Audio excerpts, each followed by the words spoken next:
Hello and welcome to another episode of Gladiators, a show where we discuss and debate literature in all of its forms. If it's written work, it's game. Let's meet the panel. Hi, I'm Larry. Hi, I'm Jesi. I'm Tori. And I'm Josh, and today we are going to be going over a short story by William Faulkner. This is the first time we are going over one of his short stories since Season 2, when we discussed A Rose for Emily, which was a very intriguing and a very well-received discussion, so I thought we would come back to it. Come back to Faulkner, and the work we're going over is Barn Burning. I actually went over Barn Burning in American Lit 2 with Dr. Bordelon. I think I read this in high school as well. This seemed very familiar. I read the first sentence. It's anthologized pretty often. Yeah. And the discussion starter I have for this is, do you believe that Colonel Sartorius Snopes, the son of Abner Snopes, and central character to this piece, made the right decisions throughout this work? If you were Sarty, would you have done anything differently? Hard to say. I mean, he's a 10-year-old kid. Yeah. I think the decision... Excuse me, that was English. I stroked on you and I apologize. I think his final decision was the right one. Yeah. But I don't think... Right in the sense of not rocking the boat, wrong in the sense of, just, if that makes any sense. Like the ultimate right decision. I think that the way he paced it was fitting. It didn't help him much with his dad, even though his dad was an ass, as it was. Yeah, his dad was an immovable force, my apologies. And so making the decisions of being quiet and going along with things was right for the family. For the family, but it wasn't right overall. It was not just. I mean, the first time he was, he didn't speak up quick enough because the judge spoke pretty shortly after he was asked, and on the contingency that he left, he would be let off the hook. But I think that he was saved by circumstance.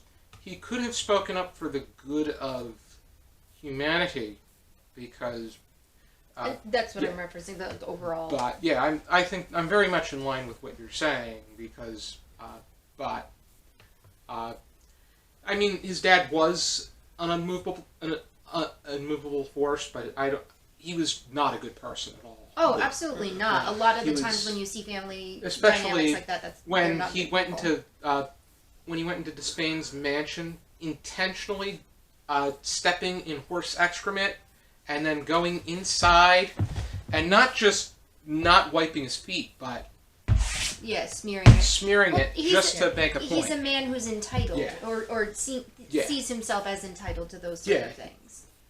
He's a jock that never matured, because if your hobby is burning the barns of people just because you can...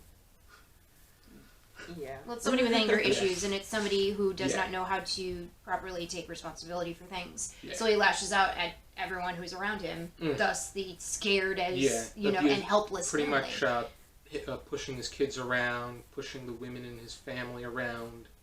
I think that I agree that it was the right... I think that when Sarty decided to break away and warn Despain about what his dad was about to do, and then just essentially run away from the family. Because staying with that family, I mean, with the decision of going against his father, it spells certain doom. He's the only one that had the ability to stand up to his father in that way, even if it wasn't directly. He was still, by sabotaging his plan, and what we assume is him getting shot and killed. Yes.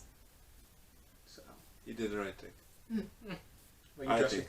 I mean, I feel like the best thing you said was that he was a jock that never grew up. That's the perfect way to describe him, because everything that was done, you just kind of picture that jerk from high school doing. There's an unfortunate amount of It's arson. That's what he did. D-I-C-K. Yeah, because he found himself entitled to it, and it's those type of people who you will find out in the world nowadays. Still, it's unfortunate, and being able to break from, he's 10. His father, even though he kind of is slowly seeing it's inherently wrong in his ways, was the authority figure, and he kind of ran that family into the ground ostensibly, but that was the way that he knew life up until that point. Yeah. And I like the way they described him at the end of the piece, because he used to portray himself as being an honorable soldier in the military, that he did it for the good cause, but in actuality, they said, like the full story. Yeah, he said he was nothing more than he went to war as a private in the fine old European sense, wearing no uniform, admitting the authority of and giving fidelity to no man or army or flag, going to war as Malbrook himself did for booty. It meant nothing and less than nothing to him if it were enemy booty or his own. So he pretty much did it for himself. Yeah. He was a selfish man who was entitled, and his son finally kind of got wise and broke the cycle. Yeah. And was able to get out of that. So. Which, is for 10 years old. You don't expect a 10-year-old to really be able to, make those kind of decisions and stand up to such an authority figure.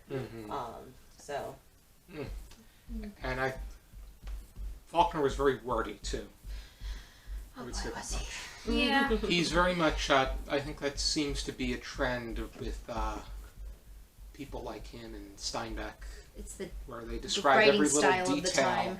The scent of cheese in the courtroom, which to me, it's like walking into Top Tomato, which. I got the picture. I was in that moment. Yeah. I'm just trying to figure out what kind of cheese. Wanted some cheese. Yeah, I was just like, is it provolone? Probably. I need to know. How dare you tell me and then not tell me? Have you ever been in the room with like a room temperature like Swiss? Sweat. Oh, that's that. I haven't. Jarlsberg at 73 degrees. You smell that? Oh, that honestly, it's there. That would make me pass out.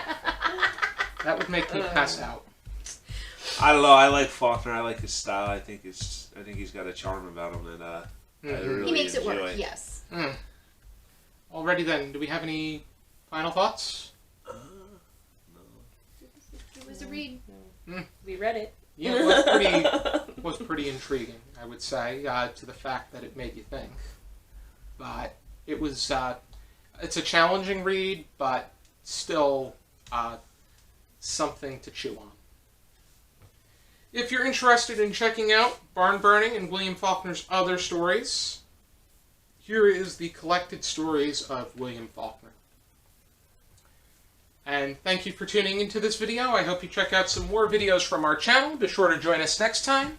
And for now, keep reading.